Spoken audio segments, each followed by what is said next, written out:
Hi everyone! It's been a year and ilang months din na nakapost itong podcast. I just want to sit down and share a little heart-to-heart with you guys. When I first started Moments in Focus stories from behind the lens,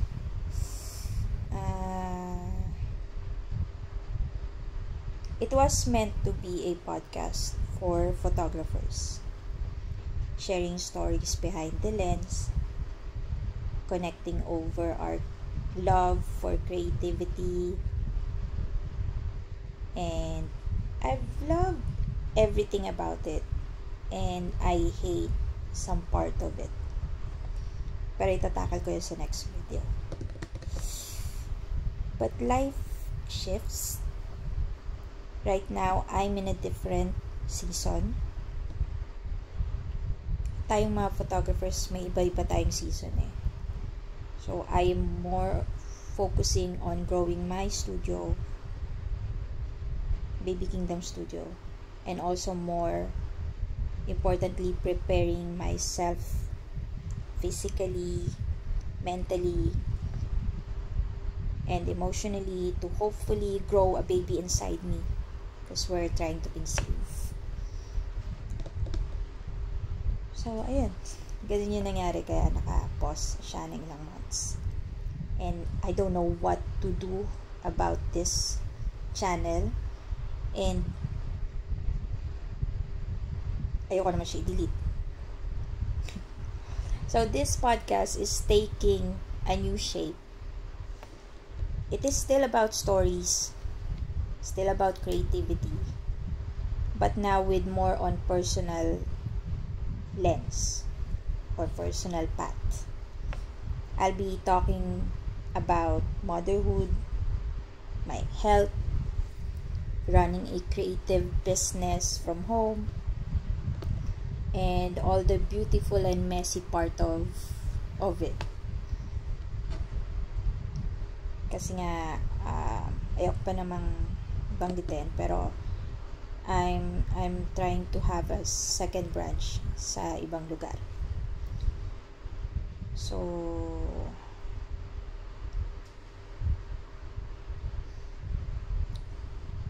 kaya more on focus ko ang Baby Kingdom Studio right now.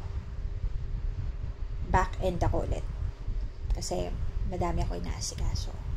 And I'm preparing for next year. Kasi about to sa second branch.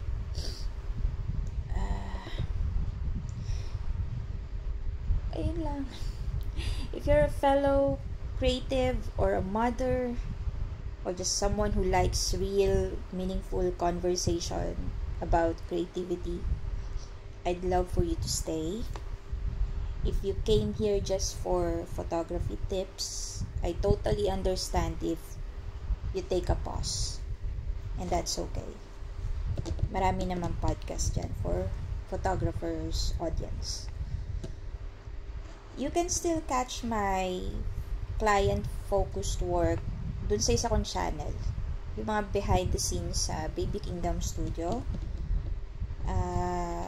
Nakalatag na yung mga plans ko doon weekly kung ano yung i-upload. So, kung need nyo ng photography tips, nandun siya.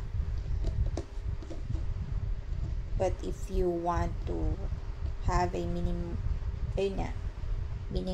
meaningful conversation about other stories ng motherhood, my journey, and journey ng ibang moms, you can stay. Ayun. So, ngayon lang ako ulit kasi ngayon lang ako nagka-courage na kung anong gagawin sa channel na to na hindi siya madidelete. Ayan. Thank you for being part of this journey of this channel, also do sa mga guests. Thank you so much. I hope you'll stick around as Moment in Focus grows with me. And I hope may naitulong siya last year sa ibang photographers. Pero for now, I'm going to rebrand this channel or this podcast. Kasi ayoko pa rin siya i-give up. Ayan lang naman. Thank you so much for watching and see you on the next episode, I guess.